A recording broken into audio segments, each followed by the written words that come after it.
ছাত্র জনতার গণ অভ্যুত্থানে পদত্যাগ করে ভারতে পালিয়েছেন সাবেক প্রধানমন্ত্রী শেখ হাসিনা। তবে তিনি দেশটিতে যতদিন ইচ্ছা থাকতে পারবেন কিনা তা জানিয়েছেন ভারতের পররাষ্ট্রমন্ত্রী এস জয়শঙ্কর।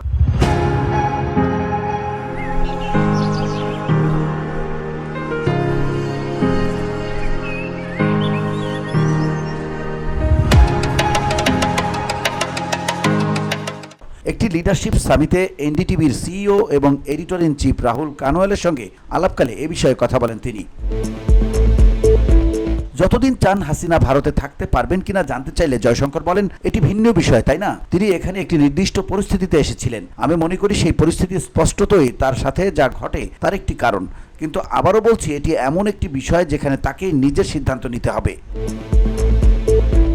বাংলাদেশের নতুন রাজনৈতিক বাস্তবতার প্রেক্ষাপটে জয়শঙ্কর জোর দিয়ে বলেন, ভারত তার প্রতিবেশী দেশে একটি বিশ্বাসযোগ্য গণতান্ত্রিক প্রক্রিয়া দেখতে চায়।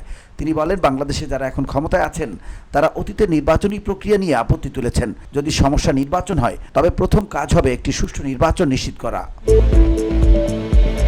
জয়শঙ্কর আরও বলেন, ভারত বাংলাদেশের ভবিষ্যৎ সম্পর্কে আশাবাদী এবং দুই দেশের সম্পর্ক গণতান্ত্রিক মূল্যবোধের ভিত্তিতেই সবচেয়ে ভালো অবস্থায় পৌঁছাতে পারে। তিনি বলেন, আমরা বাংলাদেশের মঙ্গল কামনা করি। গণতান্ত্রিক দেশ হিসেবে আমরা চাই জনগণের ইচ্ছা একটি স্বচ্ছ গণতান্ত্রিক প্রক্রিয়ার মাধ্যমে প্রতিফলিত হোক। VOD Bangla news desk.